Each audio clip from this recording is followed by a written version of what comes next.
What's the difference between pushing budget and building a scalable growth system inside PPC? When we are pushing budget, we have to know what are we pushing budget towards and have a clear, this is the starting point. Example, if you have a listing that is decent, it's bringing you decent conversion, you are decently competitive, you have a decent competitive advantage against the top 10 sellers that are within the same niche and they're selling the similar product to yours. I'm going to talk differently to you rather than someone who their ads suck, meaning that they are spending 50 to 70% on things that don't work and they don't even notice it. And also their listings suck because they don't even have the competitive advantage against other competitors. So in this case, it's going to be very important for us to know and understand what works right now for them, what doesn't work, and then create a priority list, because what's going to happen is that purposely we don't have any more client calls. Reason for that is whenever we're on these client calls, I'm bringing the strategy. This is the quarterly, how close, how far are we?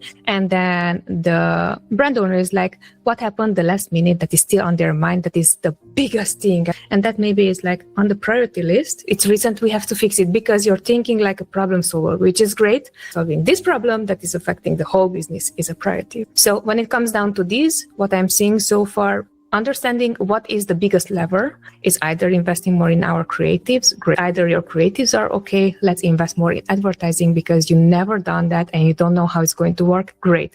And based on that information, what you will see is we see the reality. So with this same keyword, 2 years ago, you ranked number 1. Can we still rank number 1 for it? And if not, it probably means that your competitor already, they outsmarted you and you lost market share without even knowing. So again, as you can see, I'm aiming to not give this strategic know to how to 5-step, do it. If you're not doing it and not my way, it's wrong, just because I learned on my own money, and it hurts, it's painful, That's why I'm like giving more strategies, more like mindset rather than do it this way.